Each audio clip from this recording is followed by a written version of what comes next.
로크의 도덕 철학의 요지. 로크의 도덕 철학에 대한 셰프츠베리의 비판을 이해하기 위해서는 먼저 로크의 도덕 철학을 알아봐야 할 것이다. 인간 지성론에서 로크는 에피쿠리안의 인식론과 쾌락주의적 도덕 계약론을 수용해 이미 에피쿠로스의 도덕 철학을 부활시키는 데 앞장선 홉스에 이어 네오 에피쿠리안 도덕론을 전개한다. 로크는 인간 지성론에서 도덕률의 천성적 본유성을 부정한다. 어떤 도덕적 원칙도 그렇게 명백하게 그리고 그렇게 일반적으로 받아들여지지 않는다.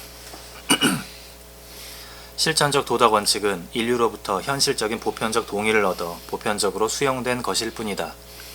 이어서 로크는 구체적 도덕 행위들을 이해하는 근거가 사람마다, 문명마다 다르다는 이유를 들어 도덕론적 무정부주의를 피력하고 있다. 그러한 사변적 준칙들이 모든 인류로부터 실제적인 보편적 동의를 얻지 않는다면 그것들이 보편적 수용에 미치지 못한다는 사실은 실천 원리와 관련해 훨씬 더 가시적이다. 그리고 나는 존재하는 것은 존재한다와 같이 일반적이고 준비된 동의를 자처하거나 동일한 것이 존재하면서 동시에 존재하지 않는 것은 불가능하다는 것과 같이 명백한 진리이고자 할 수 있는 어떤 단 하나의 도덕적 규칙도 입증하는 것이 힘들 것이라고 생각한다. 따라서 그것들이 본유적이라는 타이틀로부터 더 동떨어져 있다는 것은 명백하다. 이 도덕적 규칙들이 증명될 수 있다는 것으로 충분하다. 그러므로 우리가 이 규칙들에 대한 일정한 지식에 이르지 않는다면 그것은 우리 자신의 잘못이다. 그러나 많은 사람들이 이 규칙에 대해 무지한 것과 타인들이 이 규칙을 받아들이는 동의의 느림은 이 규칙들이 본유하지 않다. 탐색 없이 타인들의 시야에 자신을 드러내는 것이 아니라는 사실에 대한 명백한 증거다. 저 앞에 본유적이지 않다가 쉼표예요. 쉼표. 그 않다는 사실 이렇게 연결되는 거라고. 그래서 인간 지성론에서 로크는 자연 상태에서도 사랑, 유대, 신의 등 도덕 감정들이 본성적으로 계약 이전에 이미 존재한다고 전제한 통치 이론의 자기 입장과 완전히 모순되게 신의와 정의는 만인이 원칙으로 소유하고 있지 않다고 말한다. 즉 만인이 동의하는 어떤 그런 도덕적 원칙은 존재하지 않는다는 것이다. 로크가 어떤 본유적 실천 원칙의 존재를 의심하는 또 다른 이유는 존재하는 모든 도덕률이 논증으로부터 도출되어야 한다는 점이다.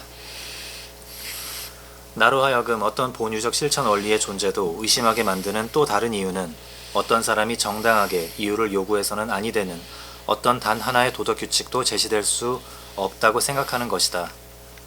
만약 그 규칙이 본유적이거나 자명하기까지 하다면 이유를 요구하는 것은 완전히 우스꽝스럽거나 황당할 것이다. 그리하여 이 모든 도덕적 규칙의 진리는 이 규칙에 선행하는 다른 어떤 규칙에 분명히 의존하고 있고 이 선행 규칙으로부터 도덕 규칙이 연역되어야 한다. 이 연역은 도덕 규칙이 본유적이거나 거의 자명하기까지 하다면 있을 수 없을 것이다. 그러니까 이 사람이 결국은 도덕 법칙이라고 해서 막 말하는 것은 하나는 공리주의적 인류에게 이익이 되는 것 또는 공동의 이익이 되는 것은 도덕이다라고 하려고 하는 거야. 근데 칸트는 모든 사람에게 이익이 된다는 것을 먼저 내세우는 게 아니라 이성의 법칙에 맞는 것은 도덕적이다 이렇게 말을 하려고 그런 게. 근데 둘 다 개소리야. 인간은 도덕 감정을 타고나는 것이지 이렇게 도출되는 게 아니라고. 또는 그런 합의나 동의, 여러 사람의 합의와 동의에 의해서 제정되는 게 아니다. 그렇게 제정된다고 그러면 사회주의적 도덕률도 만들 수 있대요. 사회주의적 도덕률로서 사회주의적 인간을 만들었는데 그게 얼마나 큰 인권 침해였는지는 우리가 역사적으로 증명했죠. 경험했죠. 이 사람은 도덕 감각과 도덕 감정을 인지하지 못한 거예요. 결국은 영국의 이익으로부터 도덕을 도출하려고 한 영국의 공리주의자들도 마찬가지다. 우리가 알고 있는 모든 도덕률은 우리가 중시하는 도덕률, 심각하게 생각하는 도덕률은 그런 이익으로부터 도출되지 않아요. 심각하지 않은 사소한 도덕률, 소덕이라고 불렀죠. 공명이. 소덕은 이익으로부터 도출이 돼요. 가령 가만히 있어봐요. 큰 것을 말하면 사랑은 측은지심에서 자기보다 못한 사람들에 대한 측은지심에서 이제 인이라는 도덕률은 나오는 건데, 그것은 인간이 원래 동정심을 가지고 있으니까 나오는 거죠. 근데 그것은 이익을 초월해 있어요. 이익이 있어서 자기보다 못한 사람에게 동정심을 갖는 게 아니잖아요. 나에게 이익이 없더라도 있든 없든 관계없이 동정심을 갖는 거라고. 그래서 인간이, 여러분들도 마찬가지지만 아프리카 어린이들에 대한 광고 같은 거 보면 옆으로 틀어버리는 사람들 많은데, 괴로워서, 괴로운 이유는 동정심이 느껴지니까 괴로운 거예요. 한참 재미있는 영화 보려고 그러는데 아프리카 어린아이가 어찌고 저찌고 해서 돈 내세요 그러면 좋겠어. 근데 문제는, 우리가 다시 맹자로 돌아가면, 맹자의 첫 규절은 우리가 알고 있는 인이 큰 도덕, 대덕과 이익은 무관한 거라고는 그 논의로부터 시작하죠. 노인께서 멀리서 오셨으니 우리나라에 무슨 이익이 되겠습니까? 양나라 해왕이 그렇게 말하니까 정색을 하면서 맹자가, 왜 왕께서는 하필 완리 왜 이익을 말하십니까? 오로지 인의가 있을 뿐입니다. 이익을 따지면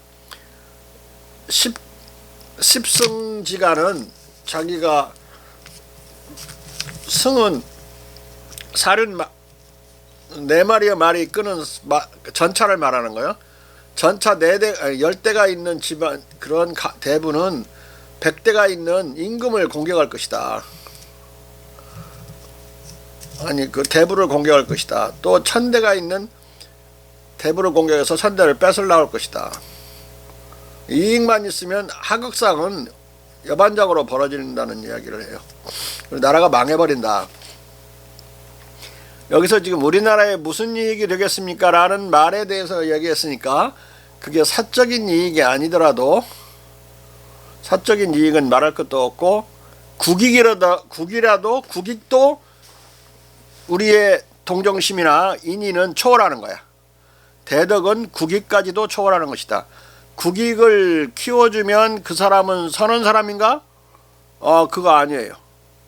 그러면은 국익을 아프리카 오지에서 여행하다가 미싱 실종돼 가지고 우리나라 특공대들 투입해서 엄청나게 그냥 거기서 특공대들 또 죽고 막 그래가지고 국익에 손실을 많이 입힌 그 실종자는 악인인가? 그러지 않죠. 그런데 소덕은 이해관계를 잘 균형 있게 나누는 것과 관련돼 있어요. 이익과 직접 관련돼 있다. 가령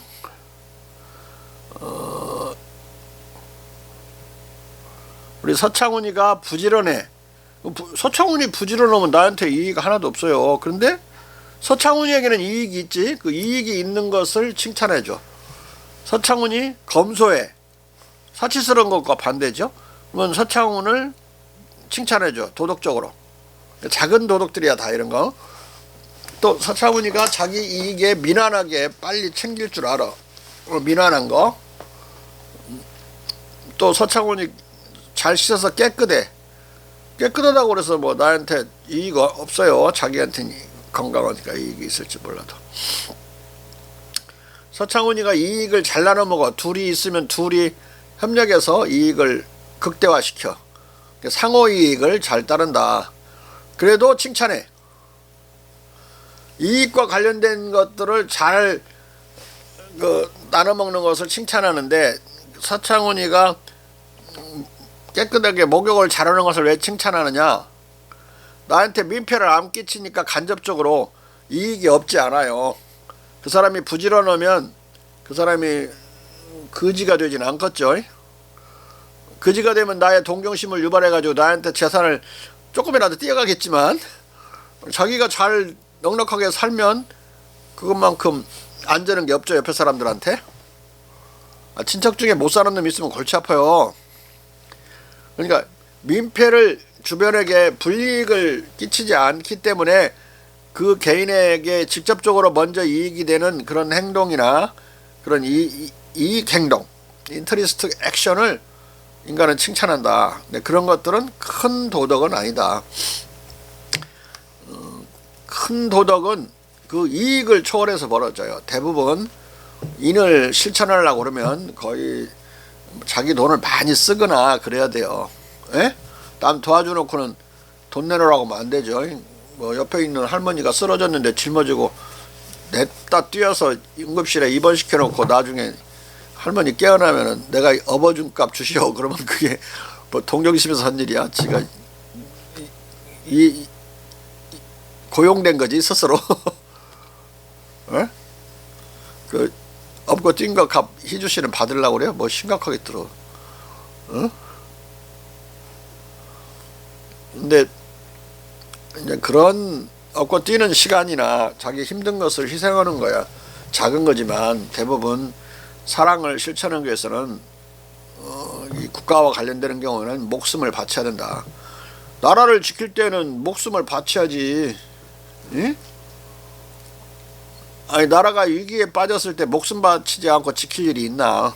대체로 목숨을 바쳐야 되고, 지리산 전개배를 가서 그걸 확인하고 그걸 또 따져서 그걸 세운 우리나라 그 고종의 특사도 그걸 이루지 못하면, 거기 이제 중국은 상국이니까 막 윽박지르고 지랄할 게 아니야. 이루지 못하면 죽으려고 외교 특사로 갔지만 죽으려고 독약을 가지고 갔더라고. 임금의 명을 실현하지 못하면 죽어서라도 그 사람한테 항의해서 실현할 수 있어. 그러니까 그게 전쟁이 아니라도 목숨을 내놔야 되는 경우 많아요. 국익과 관련된 일을 수행할 때는 자기는. 도덕은 이익을 초월하는 건데 이익과 관련시키려고 자꾸 하면서 이익을 잘 따져보면 과학적으로 수리적으로 그 이해관계를 도출할 수 있기 때문에, 따질 수 있기 때문에 도덕을 도출할 수 있다. 이 말을 하려고 그래요. 참 유치한 천박한 이론인데, 그래서 공리주의적인 이론으로는 내가 금방 말한 소덕을 정당화하거나 이해시킬 수 있어요. 그런데 대덕은 설명하지 못한다. 이 공리주의 안에는 논리적인 제국주의가 들어있는데 침략성이, 아니 소덕 좀 설명해놓고 대덕까지 다 설명했다고 우기는 그런 측면이 있는 거예요. 에? 조심해야 되는 거야. 어떤 건 뭐 공리주의 말이 잘 설명이 잘 돼갖고 딱 들어봤네 그러다가 내가 금방 말한 목숨을 내놔야 되는 그 사랑은 어떻게 설명하지? 이제 이런 가면은 설명이 안 되는 거야. 그래서 대덕과 소덕을 구분을 못했고 사람들은 아예 개념도 없었어요. 그런데 대체로 위기 상황에서는 이제 소덕이 우세해진다. 비상 위기 상황이 아닌 평시에는 대덕이 우세하다. 만약에 전쟁이 터진 경우에는 어떤 전쟁을 수행하는 데 있어서 100명을 몰살을 시키고 400명이 어떤 계곡을 빠져나가야 되는 작전인 경우에는 그냥 아주 냉정하게 소덕의 차원에서 그냥 계산하듯이 움직여야 돼요. 100명 죽이고 400명 사는 식으로. 비참하지만 그 다음 차원에서야 이제 대덕의 관점, 큰 도덕의 관점이 나오는데, 그러면 100명을 누구를 살리느냐를 따질 때는 이제 할머니 먼저, 아이 먼저, 여성 먼저, 할아버지 그 다음에 이렇게 대덕에 따라 사람을 살리는, 그러니까 대덕을 적용하느냐 소덕을 적용하느냐는 어느 경우에도 대덕과 소덕이 하나가 없어지지는 않아요. 없어지지는 않는데 주도권이 바뀌는 거야. 비상상황에서는 소덕이 주도권을 잡는다. 주도권을 잡는 거니까 대덕이 없어지지는 않아요. 두 번째 차원에서는 대덕을 따지고, 그 다음에 평시에는 대덕이 주도권을 잡는 거예요. 소덕은 주도적이지 않은 차원에서 또 따지는 거다. 이왕이면 소덕을 지키면서 하는 게 좋으니까. 근데 그러지 못할 때는 소덕도 뭉개버리는 경우 많죠. 사람 구하려고 뛰어들면서 뭐 발 좀 밟는 게, 발 밟으면 남에 대해서 미안한 일이죠. 미안합니다 그래야 되는데 미안합니다 안 하고 밟고 막 갔어. 그래서 사람을 구했어. 그게 더 중요한 거예요. 사람을 구하는 동정심에서 사람을 구하는 거. 그렇지만 이제 평소에는 두 개 다 챙기고 대덕을 그래도 주도적으로 생각한다. 인의를, 사랑과 정의를 주도적으로 생각한다. 근데 대선 논쟁을 할 때도 뭘 대덕을 어겼는지 소덕을 어겼는지 따져야 되는데 뭘 소덕 어긴 것 같고 막 침소봉대에서 대덕을 깔아뭉개려고 그러고 막 그런 논쟁을 하는 거 보면은 사람들은 도덕 철학은 몰라도 에이 뭐 저런 것 갖고 저러나 이런 식으로 타고난 도덕 감정을 발휘해 갖고 다 그 판단하고 처리해 버려요. 뭐 또 금방 내가 뉴스 듣고 있으니까 그 추미애 씨가 그 조국호강은 달랑 표창장 하나 남아서 건너기가 쉬운데 줄리의 강은 건너기 어렵다. 근데 그 어디 저 술집에서 뭐 했던 건 거론 않고 왜 재산이 갑자기 늘었냐 이걸 거론하는데 여자니까 그런 것 같아요.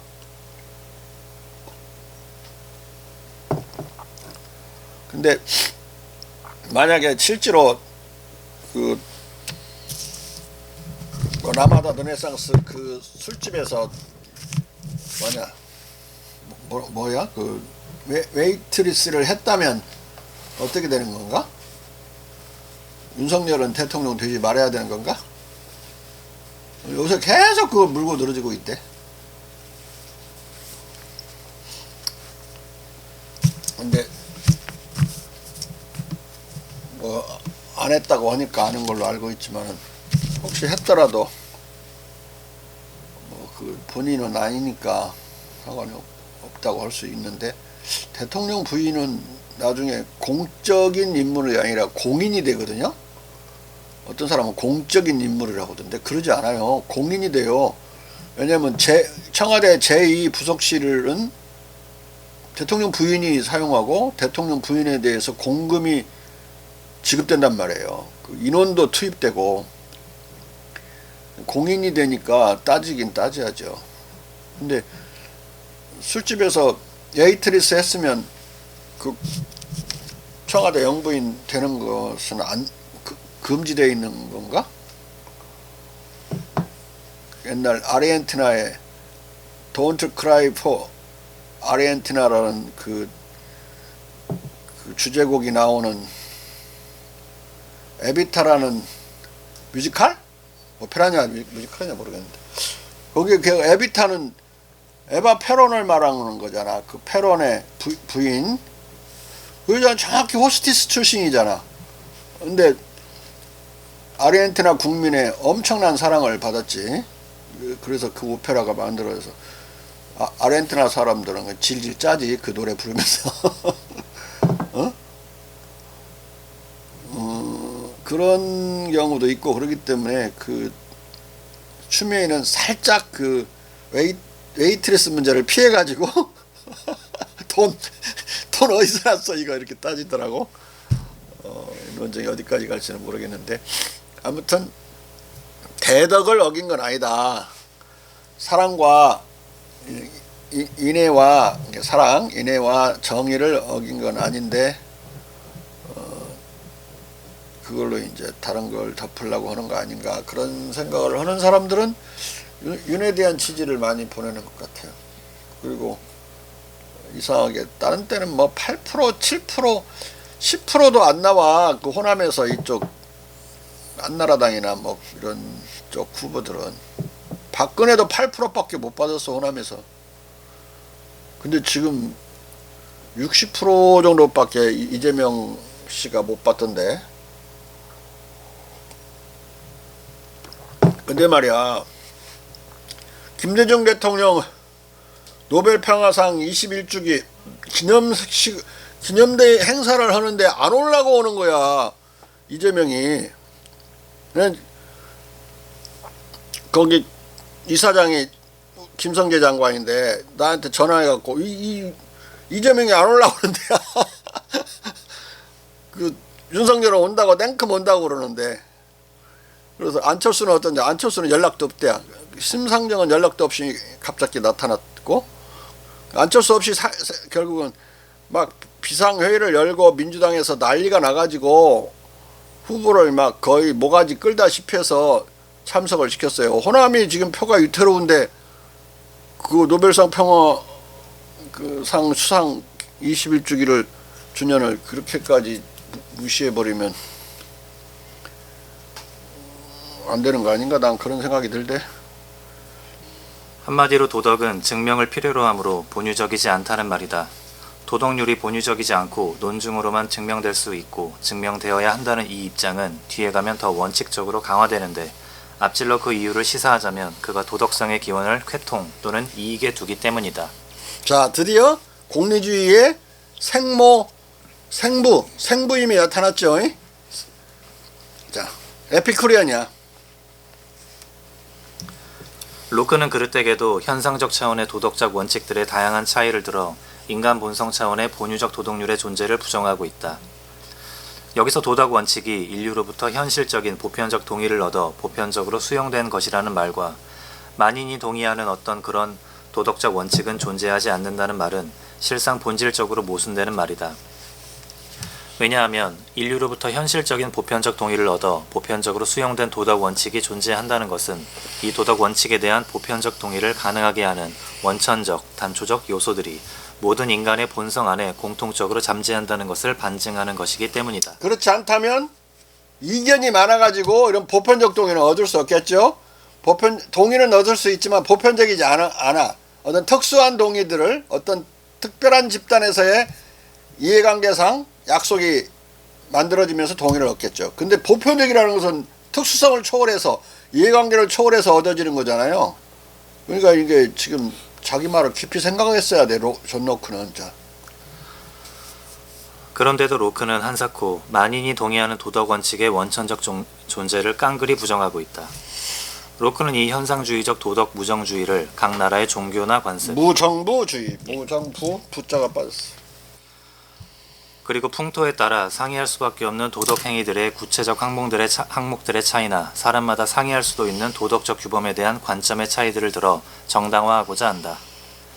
계약의 준수의 예를 들어보면 사람들의 계약을 지키는 것이 확실히 부인할 수 없는 도덕적 규칙이지만 기독교인은 영원한 삶과 죽음의 권능을 가진 신이 우리에게 그것을 요구하기 때문에 계약을 준수한다고 말하고 홉스주의자는 공공이 그것을 요구하고 리바이어더니 당신이 하지 않으면 당신을 처벌할 것이기 때문에 준수한다고 말하고 이교적 고대 철학자는 달리하는 것은 부정직하고 인간의 존엄에 반하고 덕에 반대되기 때문에 준수한다고 말한다는 것이다. 이와 같이 도덕률에 대한 이해와 설명이 사람들의 전망과 관점에 따라 아주 상이하고 다양하다는 것은 본유적 도덕률의 부재를 증명한다는 것이다. 로크는 여기서 모든 구체적 도덕 행위들의 기저에 놓인 본유적 도덕 감정, 모든 도덕률의 단초로서의 인내심, 정의감, 공경심, 근친상간 금기와 시비감각 및 시비감정을 전혀 고려치 않고 그릇되게도 나라와 지역의 종교, 관습, 풍토에 따라 상이할 수밖에 없는 도덕률이 구체적 항목이나 학자들마다 상이할 수도 있는 설명과 견해 차이로부터 본유적 도덕성의 부재를 도출하고 있다. 아무튼 도덕률에 관한 의견은 사람들이 전망하거나 그들 자신에게 제안하는 상이한 종류의 행복에 따라 아주 다양하다고 로크는 생각한다. 실천 원칙이 본유하다면, 실천 원칙이 신의 손에 의해 우리의 정신 속에 각인되어 있다면 저 의견의 다양성은 존재할 수 없을 것이다. 따라서 로크는 신이 결코 우리에게 본유적 도덕률을 주지 않은 것이 틀림없다고 추론한다. 그러니까 이게 표면으로 본질적으로 밑에서 공통된 것을 표면으로 올라오면 사람들끼리 해석을 달리할 수 있는 표면에서의 창의성을 가지고 본래 그 상이 본질적인 차원에서 상이라고 차원을 너무 피상적으로 높여가지고 생각하는 거예요. 이런 식으로 논리적 사고를 잘못하면 자기 자성자복에 빠지는 경우가 많아요.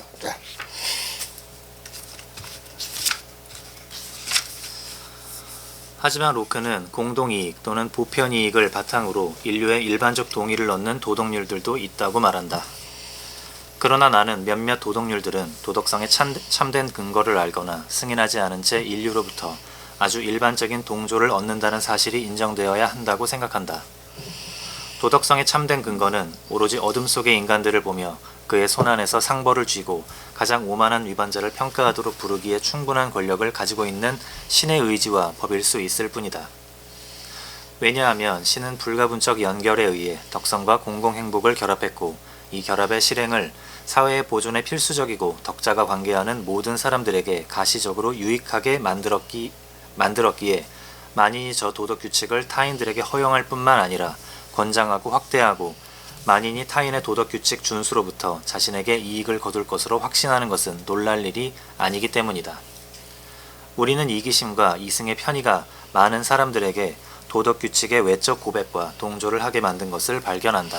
결국은 이기심이 도덕의 근거인 것처럼 되니까 대단히 공리주의적인 어떤 결론을 향해서 가고 있죠. 자, 공리주의자는 기본적으로 네오 에피쿠리안들이에요.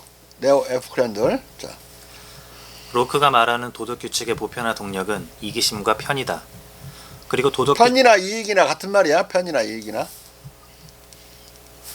그리고 도덕규칙의 그 참된 근거는 보상과 처벌의 권능을 발휘해 덕성과 공공행복을 결합시키고 덕행을 사회의 보존에 필요한 것으로 만들고 덕행을 덕자가 관계하는 모든 이들에게 가시적으로 이로운 것으로 만드는 신의 의지와 법이다. 따라서 모든 사람이 그 규칙의 준수로부터 그 자신에게 이익을 거둘 것으로 확신하는 그 규칙들을 남들에게 허용할 뿐만 아니라 권하고 확대함으로써 도덕규칙이 보편화된다. 결론적으로 말하자면 덕은 본유적이기 때문에 일반적으로 승인되는 것이 아니라 유익하기 때문에 일반적으로 승인된다는 말이다. 덕성은 인간의 유익, 쾌락을 증대시키는 이유에서 인간들에 의한 후천적 동의 또는 승인으로부터 생겨난다는 말이다.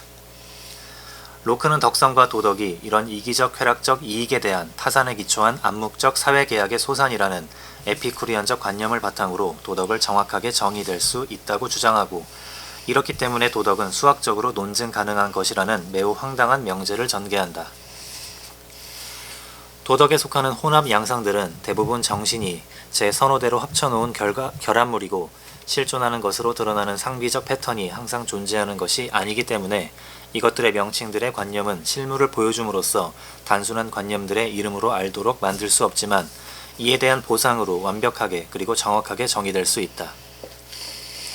왜냐하면 그것들이 인간의 정신이 어떤 전형에 대한 참조도 없이 자의적으로 합쳐놓은 여러 관념들의 결합물이기 때문에 사람들은 기분 나면 각각의 구성에 들어간 관념들을 정확히 알 수 있고 둘 다 이 말들을 확실하고 의심할 수 없는 관념으로 쓸 수 있으며 기회가 닿으면 그것들이 뜻하는 것을 천명할 수 있기 때문이다. 이것은 잘 생각하면 도덕적 문제들에 대한 논의를 아주 명백하고 판명하게 하지 않는 사람들을 크게 꾸중하는 것이 될 것이다. 혼합 양상들의 이름들의 정확한 관념 또는 같은 말이지만 각 종류의 실제적 본질이 알려져 있으므로 또 이것들이 자연의 작품이 아니라 인간의 작품이므로 도덕적 문제들을 불확실하게 그리고 모호하게 논하는 것은 커다란 태만과 괴팍성이다. 저 자연의 작품이 아니라 그걸 본성의 작품이 아니라 이렇게 이해해도 돼요. 영어로는 네이처가 두 가지 의미가 그대로 있으니까. 자. 한 걸음 더 나아가 로크는 이를 바탕으로 도덕의 논증 가능성을 주장한다. 도덕은 논증이 가능하다. 감히 내가 도덕이 수학처럼 논증할 수 있다고 생각하는 것은 이러한 바탕 위에서다. 도덕적 말들이 표현하는 것들의 정밀한 실제적 본질은 완벽하게 알 수 있다. 도덕적인 것들 자체의 합치성 또는 비합치성은 확실하게 드러낼 수 있고 이것에 완전한 지식의 본질이 있다. 그러니까 이해관계나 편의에 합치되면 도덕이고 합치되지 않으면 도덕이 부도덕한 것이라고 하려고 지금 하는 거예요. 자. 로크는 자연 분야에 알 수 없는 모호한 것들이 이렇게 되면 그냥 그 도덕이라는 게 도덕 철학의 경제학이나 똑같아져 불지. 이게 행복을 극대화한다는 나중에 그 공리주의자들의 최대 다수의 최대 행복론처럼 가버리는 거예요. 자. 로크는 자연 분야에 알 수 없는 모호한 것들이 있으므로 지식의 한계를 인정하고 자연 지식의 과학성을 부정하는 반면 인간 이성의 산물인 도덕 분야에서는 오히려 확실하고 완벽한 지식의 가능성을 인정하는 황당한 논변을 구사하고 있다.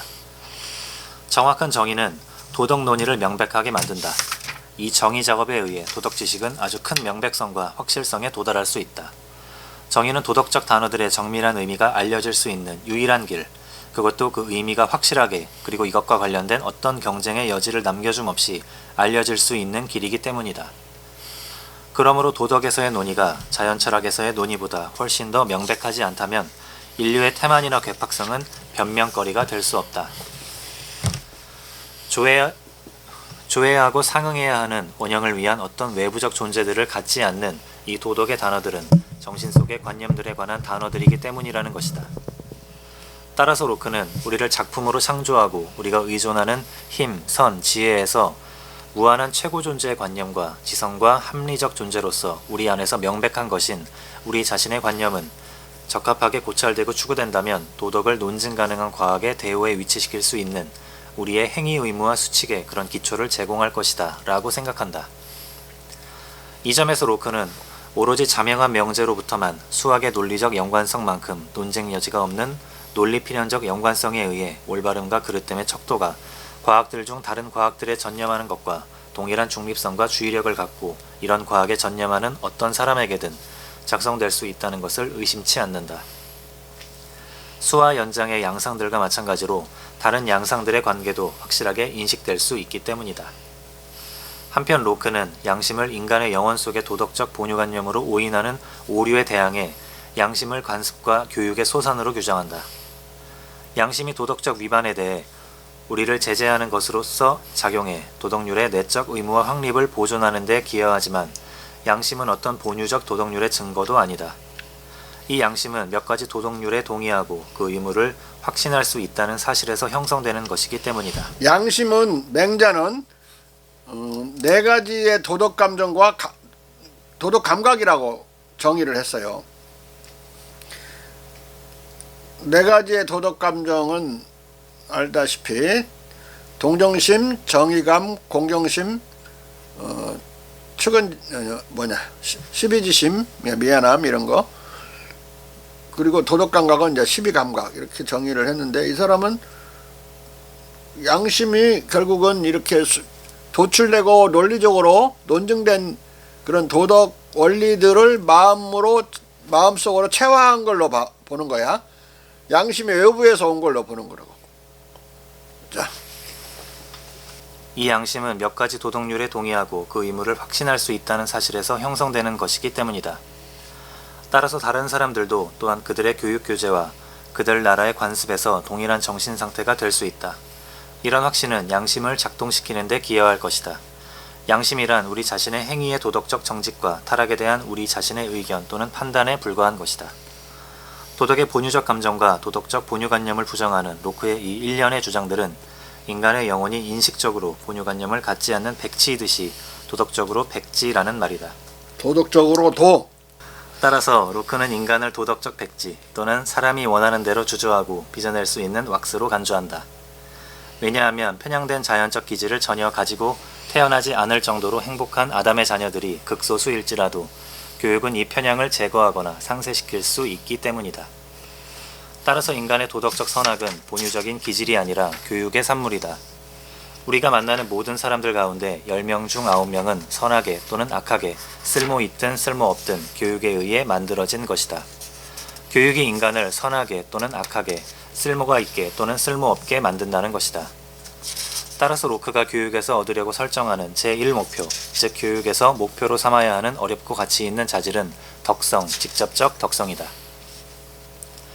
로크는 도덕적 성백론의 관점에서 일단 일종의 기독교적 성학설인 원죄설을 부정한다.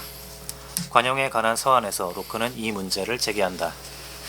원죄론 신앙 조목 39조와 기도서의 여러 구절에서 분명히 쓰여 있듯이 영국 국교의 구성원들에 의해 공언되고 고백되는 것이다.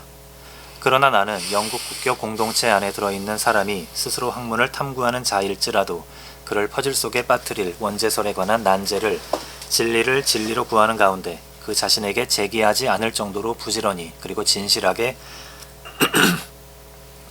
진리를 구하는 모든 이들에게 이 원죄설이 아주 분명해 보이는지, 그리고 그의 의견을 동요시킬 정도로 그의 탐구를 밀어붙이지 않는지를 당신에게 묻는다. 이 말은 원죄설을 의심하는 거예요. 그러면서 이제 더 리저너블니스 오브 크리스천이티라는 세 권에 대한 대단히 길고 두터운 신학서를 썼죠. 칸트도 신학서를 썼고 다 신학서를 썼어요. 한마디로 공자가 주역을 쓴 것보다 훨씬 많이 썼어. 어떻게 보면 다 신학자들이에요.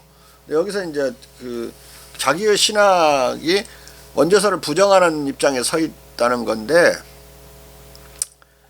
원죄설을 부정하는 그런 어떤 기독교 종파로는 소시니언 이런 쪽은 원죄설을 부정을 하고, 인간은 예수의 전범에 따라 예수의 도덕적 행위를 따라가면 되지 예수를 신으로 보지도 않아요. 인간의 본성에 따라 그 큰 성덕을 이루었다고 보는 그 기독교 해석 종파들처럼 원죄설을 부정하는 입장에 서 있고, 그런데 이 도덕은 그렇게 이익을 계산해 가지고 얻은 것이다 이렇게 입장을 취하고 있어요. 그런데 이제 다른 기독교 종파에서는 이 원죄설을 부정할 때 어떻게 하느냐, 예수께서 십자가에 못 박힘으로써 대속, 인류를 대신해서 속죄를 했기 때문에 원죄는 지워졌다. 이게 이제 아까 말한 소시년이나 광고회의 이런 쪽의 관점이에요. 그러니까 오늘날도 우리에게 악한 본성이 있다고 믿는 자들은 개신교의 이런 유파인 이런 원죄설을 부정하는 것에 대해서 상반되는 거죠.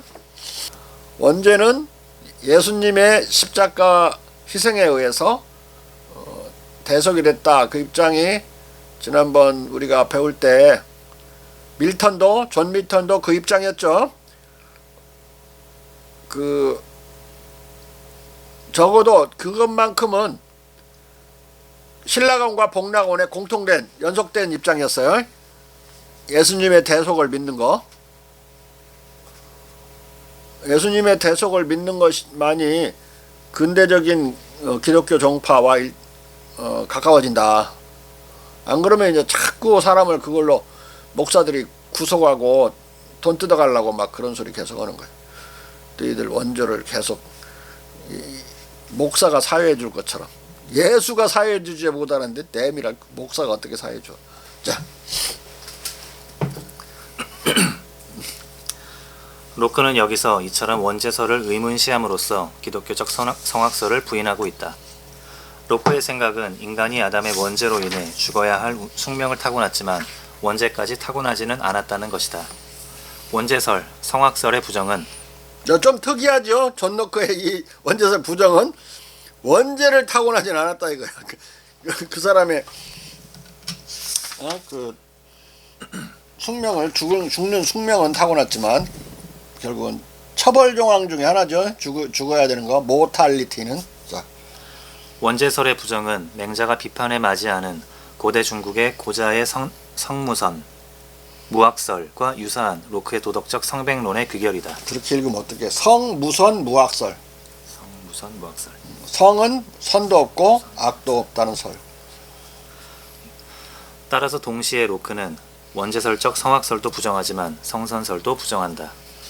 이것도 그의 도덕적 성백지론에서 도출되는 필연적 귀결이다. 왜냐하면 백지니까 악도 없지만 선도 없는 거예요. 인간 본성에. 그래야지 성백설이 맞지. 자, 로크의 생각은 인간이 악한 본성도 없지만 서로에 대한 인애의 성향을 부여받은 선한 본성도 없다는 것이다. 인간들의 전 사회가 공개적으로 그리고 명백하게 그들 자신의 정신 속에서 틀림없이 법이라고 확신하지 않을 수 없는 규칙을 부인하고 배척하는 것은 상상할 수 없다. 왜냐하면 본유적 실천 원칙이라면 그 무슨 원칙이든 만인에게 정의롭고 선한 것임이 알려지지 않을 수 없기 때문이다. 이런 것이 전 세계의 만인에게 알려지지 않은 것으로 보아 선한 본성의 본유성은 인정될 수 없다는 것이다. 자, 이것이 만인에게 알려지지 않았다는 것은 이 원시인들에 대한 아주 강렬한 경멸심을 갖고 있었어요. 그러니까 인디언들이나 인디오들은 계속 자기들에게 공격하고 뭐 선하려고 그러는데도 대들고 자기들을 막아내려고 하는 거 보면, 또는 아프리카도 그러는 거 보면 그렇게 사랑이라는 게 보편적이지 않을 것 같다. 이제 이런 이야기를 하고 있는 거니까 이 태제 안에는 이민족에 대한 엄청난 도덕적 경멸이 깔려 있다고. 자.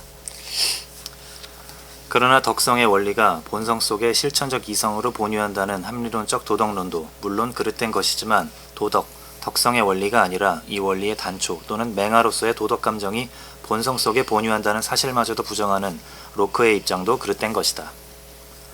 이 오류는 로크가 인식론에서 본유관념을 보정하려다가 본유인상 또는 본유심상마저 부인한 오류와 평행하다. 여기서 로크는 합리론을 배격하려다가 너무 지나쳐서 매일 일상적으로 경험하는 동정심, 인내심, 정의감, 미안함, 죄의식, 공경심 등 인간 본성, DNA 속의 도덕감정마저도 완전히 내동댕이 치는 오류를 범하고 있는 것이다. 합리론자들의 못지않게 아주 그릇되게도 로크는 인간의 영혼 속에는 도덕적으로 중립적인, 즉 도덕적 선악을 초월한 쾌락과 고통 외에 아무것도 없다고 생각한다.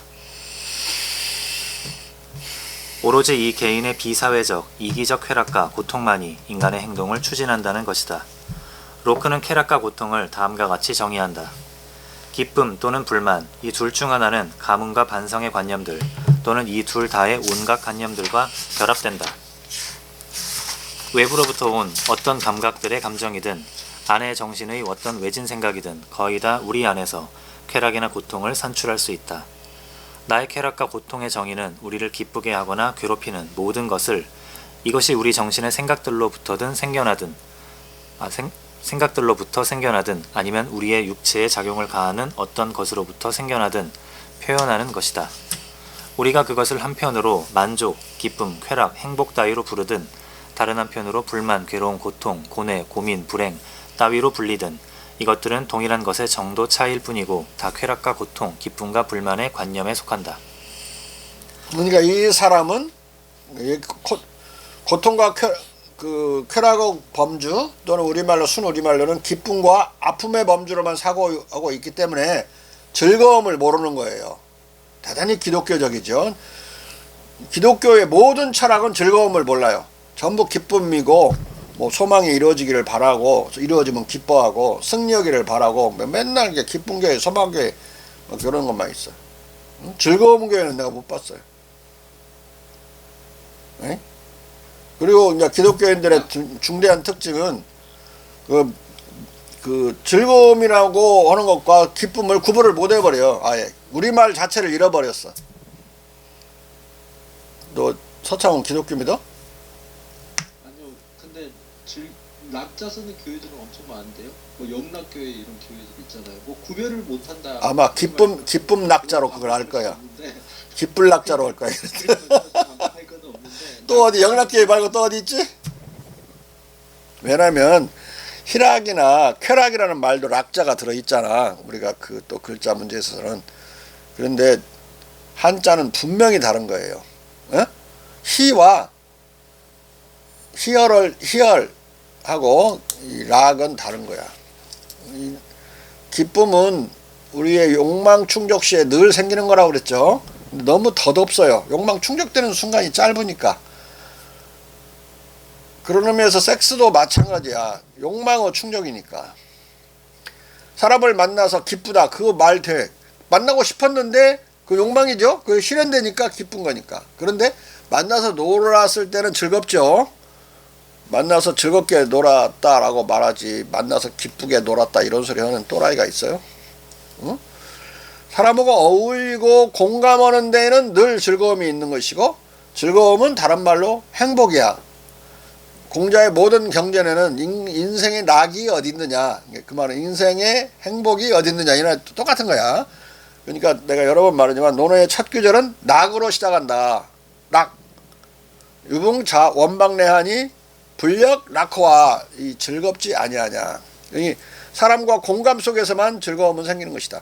즐거움이 생긴다는 것은 행복이 생기는 거니까 행복은 자기 자신의 마음속이나 욕망의 추적이나 충족 속에서 생기는 게 아니라 반드시 남과 공감적으로 잘 지내는 거, 사랑을 하든지 우정을 나누든지 나라를 위해서 스스로 뭔가 열심히 하든지 어떤 큰 인류애나 인간의 작은 향토에 작으면 아예 이제 더 작으면 가족의 더 작아지면 뭐 자기 자식만 사랑하든지 자기 애인만 사랑하든지 이런 작은 즐거움, 작은 행복이죠. 행복도 크게 늘어날 수 있고 줄어들 수 있고. 그 대신 오래가요. 영속적이야. 즐거움은 한번 선행을 해서 다른 사람을 구하거나 다른 사람을 좋게 만들어준 경우에는 영원해요. 자기 자신도 대단히 그 희열을 느끼기도 하고 또 늘 생각할 때 기분이 좋은 일이지만은 남들이 그걸 보고 칭찬을 하잖아요. 칭찬하면 뭐 한 번 한 일 가지고 몇 번씩 칭찬하고 또 큰일인 경우에는 막 30년이 지났는데도 칭찬하고 더 큰일이면 막 5,000년이 지났는데도 부처님 막 칭찬하고 예수님 막 칭찬하고 2,000년이 지났는데 이게 무한 반향의 법칙이라고 내가 그러죠. 이 즐거움은 무한 반향을 일으킨다. 즐거움이라는 것은 사람과 더불어서 생기거나 도덕적인 행위를 한 경우에 생겼기 때문에 그건 반드시 무한히 반향을 일으켜요. 기쁨은 정반대로 더덥다. 씁쓸해. 시간이 지나고 나면 씁쓸해. 에이, 괜히 썼네 돈을. 자, 쾌락과 고통은 우리를 움직이는 가문과 반성의 모든 관념과 결합되어 있는 한에서 우리가 쾌락을 추구하는 우리의 능력처럼 고통을 피하는 능력을 기꺼이 투입하는 만큼 고통은 우리를 움직이게 만드는 쾌락과 동일한 효과와 용도를 가지고 있다. 로크는 기쁨, 단순 감정으로서의 쾌락과 즐거움, 공감 감정으로서의 행복감, 아픔, 단순 감정으로서의 고통과 괴로움, 공감 감정으로서의 불행 감정을 구별하지 못하고 또 쾌통 감각 외에 재미 감각, 미추 감각, 시비 감각의 본성적 존재를 모른다. 자, 이건 놓고만한 문제가 아니라 그 이후에 우리가 알고 있는 그런 팬덤, 그 다음에 밀, 이런 모든 공리주의자들의 공통된 몰각이야. 무식이고. 얘네들하고는 도덕을 논할 수가 없는 거예요. 자. 근데 밀이 영국의 천재래. 그 멍청한 게. 그런 식이면 한국 사람들은 다 천재야. IQ 106인데. 기쁨하고 즐거움을 한국 사람만큼 잘 구별하는 사람들 없어요.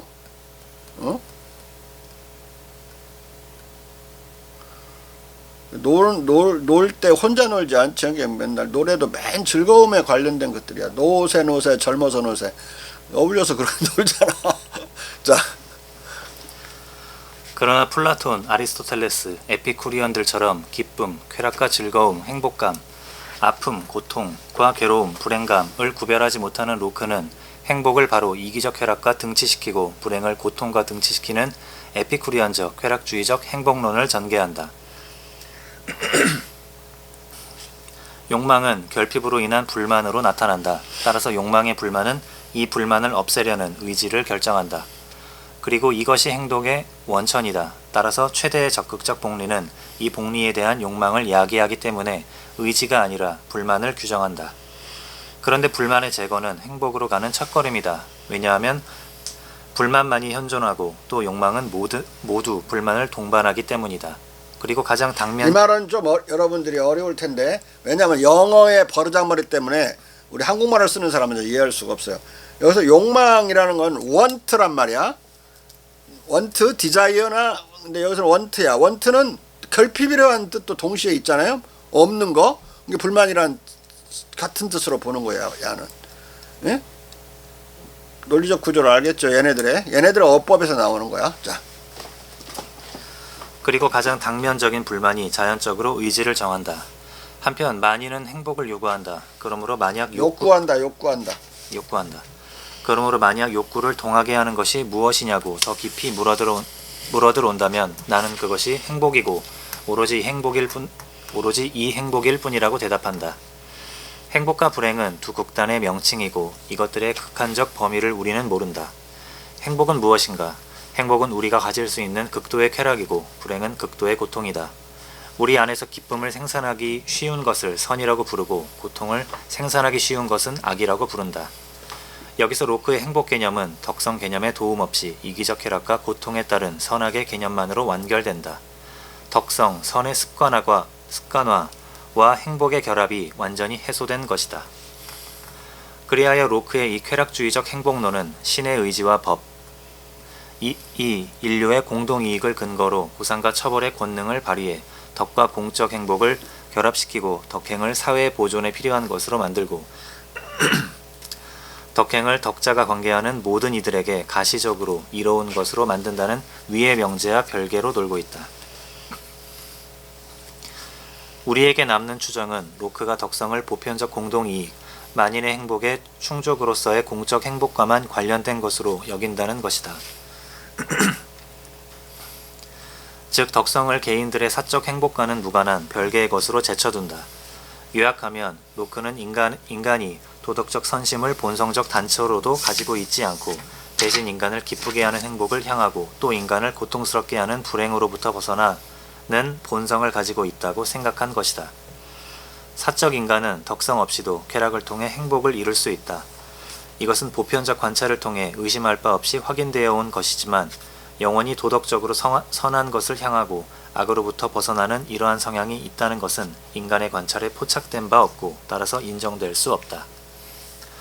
덕성이 신에 대한 최선의 경배다는 명제는 덕성이 가장 흔한 의미에서 여러 나라의 상이한 의견에 따라 칭찬할 만한 것으로 여겨지는 저 행동들로 이해된다면 확실한 것과 아주 거리가 멀고 따라서 참되지 않은 명제일 것이다.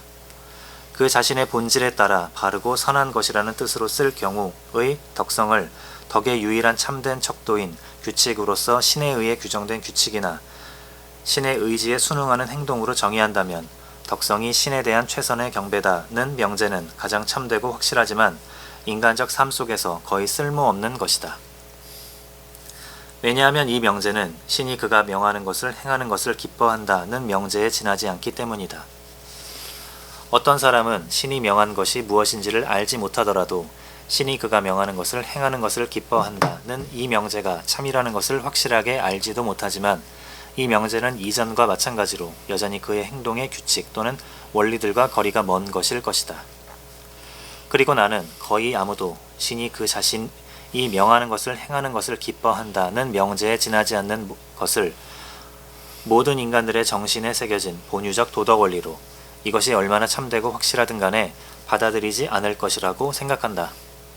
왜냐하면 이 명제는 거의 아무런 가르침도 주지 않기 때문이다. 근데 좀 더 나아가서 신유관념을 가지고 있지 않은 민족들도 있다 그러면서 이 극동호 예를 들어요. 응? 유교 유자들은 신관념이 없는데 뭐 어쩌고 저쩌고 말도 안 되는 거다 이 말이야. 자. 결국 로크에 의하면 인간들은 오직 하나의 본성적 충동, 즉 인간들에게 쾌락을 주는 것을 추구하고 고통을 주는 것을 피하는 도덕적으로 중립적인 충동만을 가지고 태어날 뿐이고 이 하나의 본성적 충동 외에 인간 정신은 타인들을 사랑하며 이들과 연대해 살려는 어떤 선한 사회적 공감적 본성도 전적으로 결여하고 있다는 말이다. 이것은 실로 다산 정약용의 성기어론만큼이나 무식하기 짝이 없는 주장이다. 그릇되고 천박하게도 도덕적 선악을 초월해 비도덕적 선악, 좋은 것과 나쁜 것, 즉 우리 안에서 기쁨을 생산하기 쉬운 것과 고통을 생산하기 쉬운 것만을 인정하는 이기적 쾌락 욕구의 충족을 행복으로 여기는 로크의 이 에피쿠리언적 행복론은 인간의 사회적 본성으로서의 사랑, 연대, 신의 등에 대한 욕구를 언급하는 통치이론, 시민정부론의 다른 태제와 정면으로 모순된다. 이 모순은 로크가 에피쿠리언적 전통과 광교주의 사이에서 방황하기 때문에 빚어진 것이다. 광교주의는 로크가 시민정부론에서 이기적 인간들의 전쟁 상태로서의 홉스의 자연상태 개념을 반박하기 위해 여러 차례 인용하는 리처드 후커의 교회 정체의 법률론에 근거를 두고 발생했다.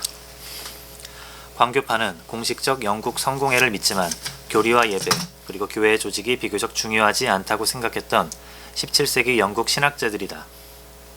광교주의 철학의 좋은 사례는 케임브리지 플라톤주의였다. 후커는 저 책에서 신이 개인적 영혼의 도덕 상태를 보살핀다는 것 그리고 교회 리더십이 중요치 않은 것이라고 주장했는데 광교파들은 후커의 이 입장을 급진화시켜 교리에까지도 적용했다. 인간의 이성은 성령과 결합될 때 교리 논쟁에서의 진리를 결정하기에 충분한 안내자라고 생각했으며 신도의 이성과 자유를 구속하는 법적, 교리적 지배는 불필요하고 불건전하다고 보고 폭넓은 교리적 자유와 관용을 주장했다. 이런 까닭에 레티튜디네리언의 교리는 광교라고 불리게 된다. 앞서 시사했듯이 로크는 인간의 원죄도 본성적 인내심도 부정하고 인간 본성의 도덕적 백지론 그리고 욕망과 쾌통의 존재만을 주장했지만 시민정부론에서는 광교주의의 조종인 후커를 추종해 인간은 사회적 동물이다고 주장한다. 이쪽에서는 이렇게 주장하고 근데 이 책이 동시에 같이 나와요. 1689년에 이 시민정치론하고 이 인간 지성론이 같이 나오는 거야. 도대체 어떻게 이게 앞뒤가 안 맞는 소리를 자꾸 하는지 나 모르겠어요. 근데 이 사람만 그런 게 아니야. 많은 철학자들이 거의 정신병자 수준이야. 니체 정도까지는 아니지만 대충 다 그래요. 대충 다. 하버마스조차도 하버마스조차도 그렇다. 나중에는 안 되겠어 있으니까 나중에는 이제 공감과 소통을 연대와 소통을 두 개를 동시에 인정해버리는 식으로 갔듯이. 자. 현명한 리처드 후커는 교회의 정치의 법률론 제1권 10절에서 다음과 같이 말한다. 지금까지 언급된 법들, 즉 자연법은 비록 우리 인간들이 어떤 확립된 연대관계 또는 무엇을 해야 하거나 해서는 안 되는지에 관해 아무런 엄숙한 합의가 없을지라도 인간이 인간인 한에서 인간을 절대적으로 구속한다. 그러나 우리가 우리 자신만으로는 우리의 본성이 요구하는 삶, 즉 인간의 존엄에 적합한 삶에 필요한 적정량의 물건을 갖추기에 족하지 않고 그러므로 우리들 자신에게만 전적으로 의존해 살 때처럼 우리 안에 존재하는 저 결함과 불완전성을 메우기에 족하지 않은 만큼 우리는 다른 사람들과의 공생과 유대관계를 모색하는 자연본성적 성향이 있다. 이것이 처음에 정치적 사회로 스스로 단합하게 되는 원인이었다. 그러나 더 나아가 나는 모든 인간이 자연본성적으로 그런 상태에 있고 그들 자신의 동의에 의해 스스로를 어떤 정치사회 구성원으로 만들기까지 이런 상태에 남아있을 것이라는 것을 확언한다. 여기서 로크는 분명히 인간들이 사회계약 이전에도 자연본성적으로 그런 상태, 즉 후커가 말하는 다른 사람들과의 공생과 유대관계를 모색하는 자연본성적 성향 속에 들어있었다고 말하고 있다. 이를 바탕으로 로크는 좀 더 명확하게 신이 부여한 인간의 천성적 사회성을 논한다. 신은 인간을 신 자신이 판단하기에 그 홀로 있는 것이 좋지 않은 피조물로 만들었다. 신은 인간을 사회로 몰아넣는 필요, 편리, 성향의 강력한 의무감을 인간에게 지우고 또한 이 사회를 계속 유지하고 즐기도록 지성과 언어의 능력을 부여했다. 문제는 도덕성이 사실 깊이 따지고 보면 사회성이에요, 인간의. 그렇기 때문에 이렇게 자꾸 사회적으로 공생하고 어쩌고 유대하고 이런 말은 인간이 타고날 때부터 도덕적이라는 소리를 지금 하고 있는데 야는 지금 모르고 있어. 자기가 하는 말 자체를. 자. 최초의 사회는 부모와 자식 간의 사회의 발단을 제공하는 남편과 아내 간의 사회였다. 시간이 가면서 여기에 주인과 하인 간의 사회가 더해졌다. 물론 이 사회들은 각각으로 떼어보든 또는 다 함께 합쳐보든 정치적 사회에 미치지 못하지만 이 모든 사회는 흔히 서로 합쳐져 가정의 주인 또는 여주인이 가족에 적합한 모종의 지배권을 갖는 하나의 가정을 이룬다.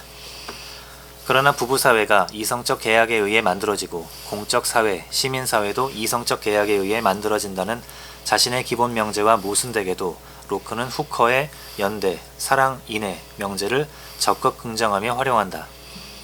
로크는 이럼으로써 자가당착적으로 인간의 본성의 자기 보존을 위한 이기적 쾌락과 이기적 권리만이 아니라 남을 위한 사회적 이타심, 인내심과 이와 관련된 권리도 있음을 인정한다.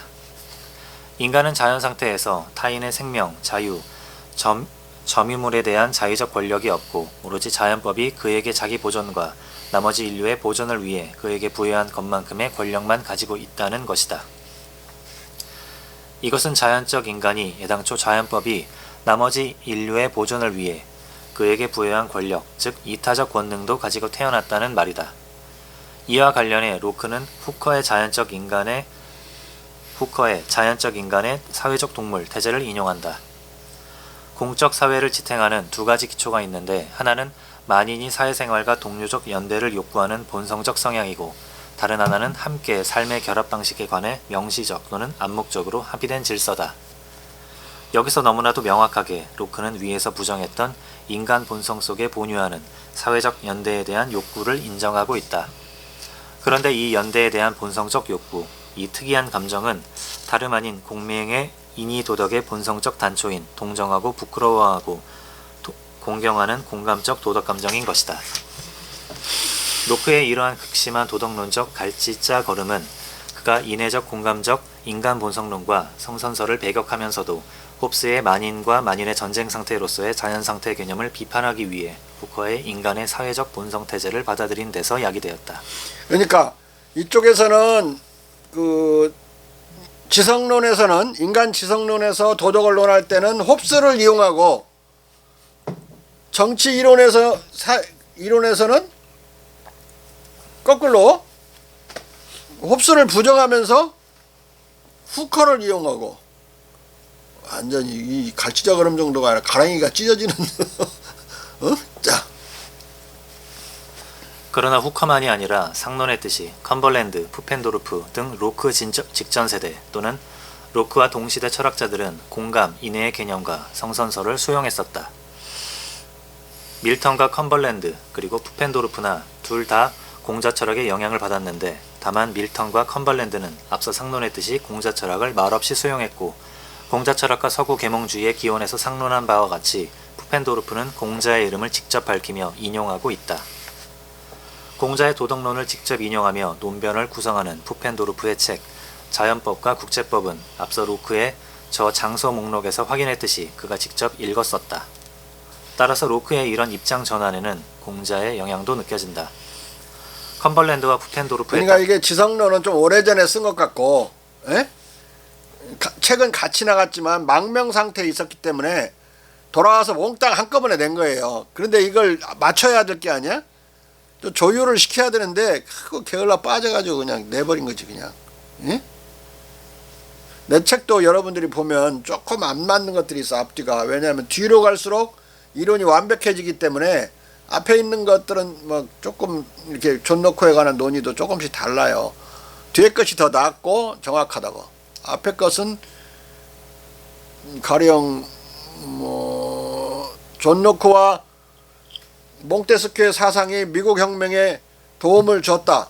이 방향에서 주로 강하게 말해야 되는데 새로 나온 이번 책은 자유와 평등 사회 서구의 그거 탄생은 왜 대립되는 그 반 노크 반 몽테스큐 혁명이라고 해석을 해요. 근데 그게 맞아. 왜냐하면 그때는 그 노크와 몽테스큐를 어떻게 말하는가라는 관점에서 벤자민 프랭클린의 글이나 토마스 제퍼슨이나 메디슨의 글을 읽지 않았어요. 그러니까 그걸 잘 몰랐을 때는 일반적으로 철학 교과서에 철학교론에 써져 있는 것처럼 해석을 했던 거지. 많이 영향을 받아가지고 그러지 않은 것처럼 보이지만 그걸 부정하기에는 이거 토마스 제퍼슨이나 메디슨 글을 다 읽어야 되는데 그 수도 없는 편집글들을 말이야. 돌아버리지. 근데 그거 다 못 읽어요. 지금도 너무 많이 써서 평생을 썼는데 우리가 쫓아다닐 수 있어요? 그런데 구글에서 그걸 올려놓은 그 책은 다운받아 버리면 되니까 노크 딱 때리면 노크에 대해서 뭐라고 했는가 쫙 한 10개 20개 떠요. 그러면 읽어보면 노크에 대해서 완전히 양가치적으로 말하고 결정적으로는 부정하는 말을 한다고. 제퍼슨이 메디슨도 그러고 쉽게 지금은 어떤 테마에 관해서 논할 수 있다. 자, 컴벌랜드와 푸펜도르프에 의하면 신적 은촉이나 이성의 도움 없이도 인간들이 본성에 의해 서로를 사랑하고 약자를 안쓰러워하는 성향이 있다. 이 사랑과 동정은 매일매일 경험하는 사실이다. 공맹철학이 지식인들 사이에 널리 유포되어 만연하게 되는 17세기 후반에 이르면 진정으로 인간의 본성적 선과 인애, 유대, 신의의 도덕감정은 무수한 광교파적 신학자들의 성직자적 상투어가 될 정도였다. 그럼에도 로크는 이런 논의들을 한동안 다 우회했다가 통치이론에서 홉스의 자연적 전쟁 상태론을 피해 사회계약론을 입론하면서 컴벌랜드, 푸펜도르프 등을 함구하고 후커나마 불가피하게 끌어들인 것이다. 그러니까 여기서 1907번 각주를 보면 패스모어 더 퍼펙터빌리티 오브 맨이라는 걸 다뤄놨는데, 여기서 이렇게 다 공자를 받아들인 이러한 상태에서 공자를 언급하지 않고 쓰는 이것을 이 사람이 뭐라고 불렀냐면 콤푸시어나이즈드라고 이렇게 표현했어요. 공자화 되었다, 유교화 되었다, 영국 철학이. 내가 쓴 말 아니야. 내가 쓰고 싶은 말인데 이 사람이 먼저 썼더라고. 에? 근데 이걸 찾아내는 게 내가 귀신인 거지. 더 퍼펙터빌리티 오브 맨은 대단히 두꺼운 책이에요. 근데 그걸 그 콤푸시어나이즈드라는 그 말을 각주에서 해. 각주에서. 그러니까 본문에는 없어요. 그리고 공자가 그렇게 많이 다루지도 않는데 그걸 찾아내는 것. 그러니까 이게 양심은 조금 버리지는 않았는데, 이 사람이 호주 사람이거든요. 호주 학자인데 하여간 그 각주에라도 그 유교화된 영국 철학이 유구화되었다는 말을 썼어요. 자, 로크는 홉스의 자연상태 개념을 반박하기 위해 임시로 후커 철학을 수용했을지라도 이하 모순되게 인간 본성은 기호, 욕망일 뿐이라는 성기호론과 네어 에피쿠리안적 도덕 철학의 전통을 고수했다. 그런데 흥미로운 것은 에피쿠리안 전통의 선, 홉스, 맨드빌, 벤덤, 밀스 등 근대 철학자들이 거의 다 공자와 중국의 도덕사상을 배관시했다는 사실이다. 로크도 중국과 공자 철학을 알지 못하거나 당시 영국과 유럽에 알려지기 시작한 중국 문화를 접하지 못해서가 아니라 에피쿠리안적 쾌락설을 고집하다가 공자 철학에 공감하지 못했고, 가톨릭 신부에 대한 영국인적 불신에서 공자와 중국에 대한 가톨릭 예수회 소속 선교사들의 보고도 불신했다. 로크가 자신의 철학에서 예수의 가톨릭 선교사들을 거짓말쟁이라고 딱 그렇게 표현했죠. 자. 로크가 자신의 철학에서 공자와 극동의 사회문화를 활용한다면 그것은 도덕과 마찬가지로 신의 관념도 본유적이지 않다는 증거로 극동아시아의 무신론적으로 이해된 철학적 종교관을 끌어댈 때뿐이었다. 그러니까 극동 중국과 한국을 인용할 때는 그런 데는 신 안 믿어. 신도 본유관념이 아니고 어떤 도출된 관념이다, 이렇게 얘기할 때만 인용을 해요.